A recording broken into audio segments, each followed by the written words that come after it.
এটি আমাদের চিকেন।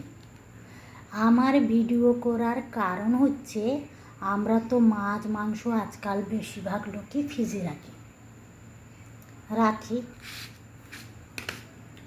তো মাংস, মাছ, মাছের তেল, চিকেন যাই হোক রাখবে ঠিক এরম বরফ শক্ত হয়ে থাকবে। কারণ যদি জল হয়ে যায়, গলে যায়, তাহলে পরের দিন ওই মাছ মাংসর মধ্যে এক ধরনের পোকা হয়ে যেতে পারে, যেটি আমরা দূরবীন ছাড়া, রিসার্চ করা ছাড়া দেখতে পারি না। সেটি খেলে শরীর খারাপ হতে পারে, অসুস্থ হয়ে যেতে পারে, ফুড পয়জন হতে যেতে পারে। আমি এই চিকেনটা তুলে রাখি কেন? আমাদের বাড়িতে যখন চিকেন ফিকেন আসে তুলে রাখি, পরে যাতে বাচ্চাদের কিছু বানিয়ে দিতে পারে। এমন কিছু একটা তরকারি বানালাম যে সবসময় বাজার যাওয়া সম্ভব নয়, নানান সমস্যা।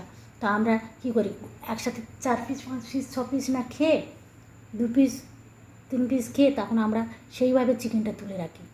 মাছ প্রত্যেকে খাও, প্রত্যেকের ভাগেরটা প্রত্যেকে খাও। যখন আমি দেখি এক্সট্রা আছে তখন আমি তুলে রাখি। আমি যার জন্য আপনাদের ভিডিও, আপনার বাড়িতে আপনি কী করবে সেটা আপনাদের ব্যাপার। হ্যাঁ, যে এইভাবে বরফ দিয়ে রাখবে। এইভাবে বরফ দিয়ে রাখলে কী হবে, ভালো থাকবে জিনিসটা। আর কোনো ফুড পয়জনের ভয় নেই। তবে বেশি দিন আমি 2-3 দিনের বেশি ফ্রিজে রাখবে না। যতই দামি মাছ হোক, যতই ফ্রিজে ঠান্ডা থাকুক, যতই থাকুক।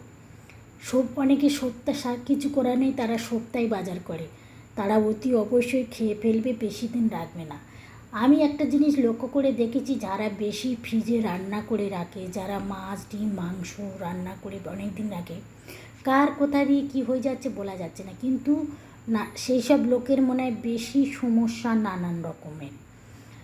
যত পারবে বাইরের খাবার কম খাবে। যাদের বিশেষ করে লিভারে ক্যান্সার, পেটে ক্যান্সার, আলসার, হার্টের সমস্যা, গ্যাস্ট্রিকের প্রবলেম, আরও নানান সমস্যা, ব্রেনের নানান রকমের সমস্যা, তারা অতি অবশ্যই বাইরের জিনিস খাবে না। ঘরে বাইরের আজিনামোটোর, খাবার সোডা অনেক কিছু দেওয়া থাকে। বা প্রেগনেন্ট মাদাররা, যারা গর্ভবতী মা হতে চলেছ বা হবে, রেডি হচ্ছ, ফট করে তো তোমরা দেবে বলে চেষ্টা করছো, চলে এলে তুমি জানো না, তুমি বাইরের খাবারটা খেয়ে ফেলেছো, তাতে আজিনামোটোর আছে, খাবার সোডা আছে। এমনকি আনারস আর পাকা পেঁপে থেকে দূরে থাকবে একদম। এক চিটে এক টুকরো হলেও খাবেন না। ভালো থাকবে, সুস্থ থাকবে। আর চিকেন এইভাবে রাখুন, মাছ এইভাবে রাখুন, মাছের তেল, ছোটো মাছ সবাইকে বরফ দিয়ে রাখবে। অনেক মানুষ আছে কাল সকালবেলা ভোরবেলা রান্না করতে হবে, নিচের ফ্রিজে ধুয়ে নিচে নামিয়ে রাখে, ওটা রাখবেন না। একটু কষ্ট করে করুন, ভালো থাকবে, সুস্থ থাকবে, সবাই ভালো থাকবে।